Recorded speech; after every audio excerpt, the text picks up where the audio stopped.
हर video की तरह इस वीडियो में भी हम कुछ न कुछ नया सीखेंगे।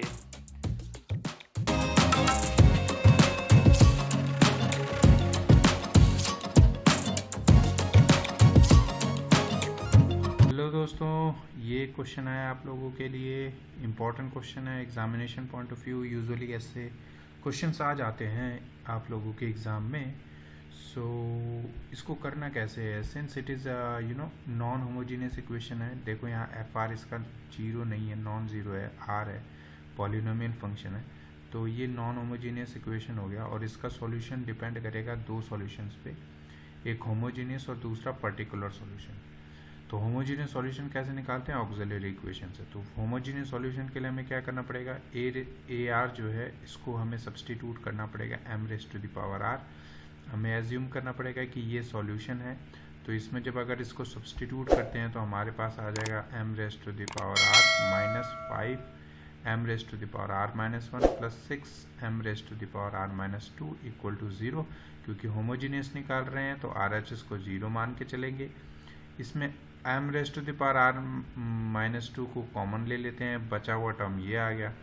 सो इधर दिस विल 0 और दिस विल 0, तो वही हमारा ऑक्सिलरी इक्वेशन निकलेगा ये वाला। और अगर m raise to the power r minus 2 0 हो गया तो ये ट्राइवल सॉल्यूशन हो जाएगा। तो obviously this is going to be 0। अब ये 0 है, इसी को हम बोलते हैं ऑक्सिलरी इक्वेशन। इस इक्वेशन से आप डायरेक्ट यहाँ पर पहुँच सकते हो, करना कुछ नहीं है। इनके कोएफिशिएंट वैसे के वैसे रहेंगे, जैसे 1 माइनस 5 6 1 माइनस 5 6। जो भी जितने ऑर्डर का ये इक्वेशन है, जैसे 2 ऑर्डर का इक्वेशन है, सो यहाँ पर पहले वाली की डिग्री 2 रहेगी, फिर 1 फिर 0 एंड सो ऑन। ठीक है, तो आप डायरेक्टली यहाँ से यहाँ पर आ सकते हो, लेकिन मैंने आपको टोटल प्रोसेस बता दिया है कि कैसे ये बनता है ऑक्सिलरी इक्वेशन। कई सारी बुक्स में डायरेक्ट लिखा होता है, तो इट्स नॉट एन इशू। अब श्रीधराचार्य फॉर्मूला अप्लाई कर सकते हो आप, और m की वैल्यू आपके पास 2 और 3 आ जाएगी। m की वैल्यू 2 और 3 रियल है, डिस्टिंक्ट है। ऑक्सिलरी इक्वेशन के जो रूट हैं वो रियल और डिस्टिंक्ट हैं, तो इसका जो सॉल्यूशन होता है वो इस तरीके से लिखते हैं। माना था a r is equal to m raise to the power r solution है, तो m की 2 वैल्यू आ रही है 2 और 3, तो यहाँ 2 रेस टू द पावर एक सॉल्यूशन हो गया, दूसरा solution 3 raise to the power R आ गया। इनकी लीनियर कम्बिनेशन, होमोजेनियस सॉल्यूशन तो निकल गया। अब बात आती है पर्टिकुलर इंटीग्रल की। अब पर्टिकुलर इंटीग्रल में एफ आर जो है वो आर है, तो इसमें डिफरेंट तरह के फंक्शंस होते हैं, उसके लिए डिफरेंट अप्रोचेज है करने के।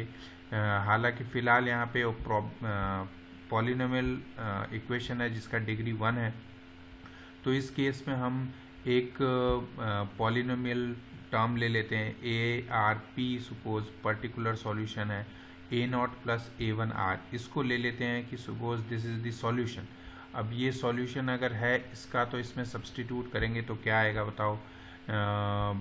ए आर मैं यहाँ पे सब्सटीट्यूट करूँगा this one, so A naught plus A one R आ जाएगा इसकी जगह। ठीक है, माइनस 5 टाइम्स ऑफ यहाँ पर आएगा ए आर माइनस 1, सो यहाँ पे आर जहाँ आर है वहाँ आर माइनस 1 आ जाएगा, तो A naught plus A one R minus 1। Okay, then plus 6 A R minus 2, so A R minus 2 है, तो आर की जगह क्या सब्सटीट्यूट हो जाएगा, r minus 2 equal to r, तो है यहाँ पे। उसको मैंने ऐसा थोड़ा सा सिंप्लीफाई किया तो हमारे पास ये बन गया।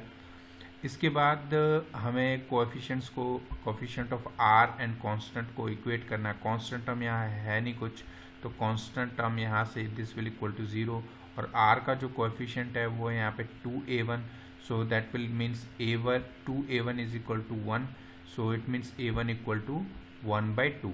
और यहाँ से जैसे ही a1 equal to 1/2 आया तो that will be 7/2, और 2a0 minus 7/2 equal to 0 है, तो that will be 7/4।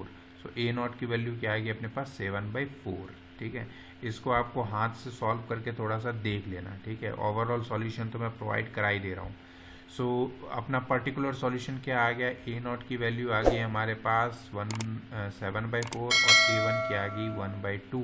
सो इसका मतलब हमारा पर्टिकुलर सॉल्यूशन ये आ गया। तो पर्टिकुलर सॉल्यूशन भी निकल गया, homogeneous plus particular, that is the solution. So homogeneous ये रहा, पर्टिकुलर ये रहा, तो इन दोनों का एडिशन जो होगा वो हमारा जनरल सॉल्यूशन हो जाएगा। लेकिन जनरल सॉल्यूशन पे भी अभी काम बना नहीं है, क्योंकि हमें ये दो कंडीशन का यूज़ करके इन दोनों कांस्टेंट को निकालना है, हमें पर्टिकुलर सॉल्यूशन निकालना है कंप्लीट सॉल्यूशन का।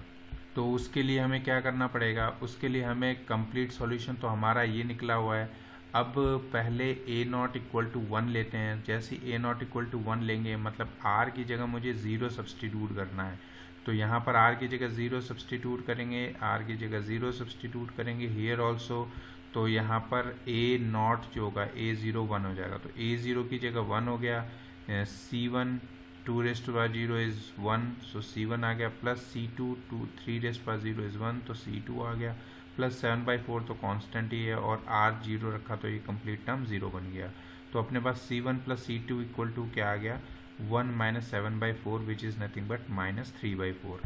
अब इसकी कहानी तो ख़त्म होगी। अब a1 करते हैं, मतलब r की जगह 1 सब्सटीट्यूट करना पड़ेगा इसमें। तो इसमें r की जगह 1 सब्सटीट्यूट करेंगे, ये आ जाएगा 2c1, r की जगह 1 सब्सटीट्यूट करेंगे, ये बन जाएगा 3c2, r की जगह 1 सब्सटीट्यूट करेंगे, यहाँ आ जाएगा 1/2, और a1 is nothing but 1 is given, सो यहाँ पर 1 आ गया। ठीक है, तो 2c1 plus 3c2 equal to क्या आ गया, 1 माइनस 7/4 माइनस हाफ, सो 1 माइनस हाफ तो हाफ होता है, तो हाफ माइनस 7/4 आपके पास माइनस 5/4 आ गया। जब इन दोनों को सॉल्व करेंगे, so let me solve this, c1 plus c2 equal to minus 3/4 है, और यहाँ पे 2c1 plus 3c2 is nothing but minus 5/4।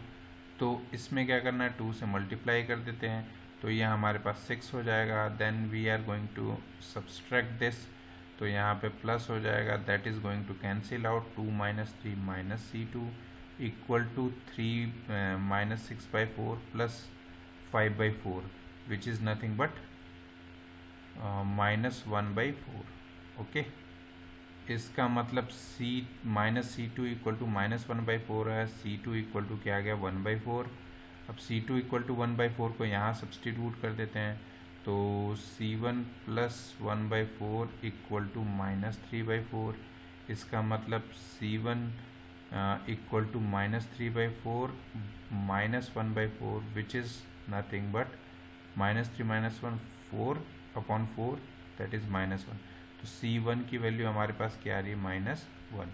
तो c1 की वैल्यू -1 आ गई, c2 की वैल्यू 1/4 आ गई, यहाँ पर सब्सटीट्यूट कर दो, हमारा कंप्लीट आंसर ख़त्म। इस प्रॉब्लम का सॉल्यूशन भी आपको मिल गया है। सो c1 की वैल्यू हमारे पास आ रही है -1, c2 की 1/4, so complete solution is this one, -2 raised to the power r plus 1/4 times of 3 raised to power r plus 7/4 plus r/2. This is complete solution of this non-homogeneous recurrence relation or recurrence equation. Okay, thank you so much.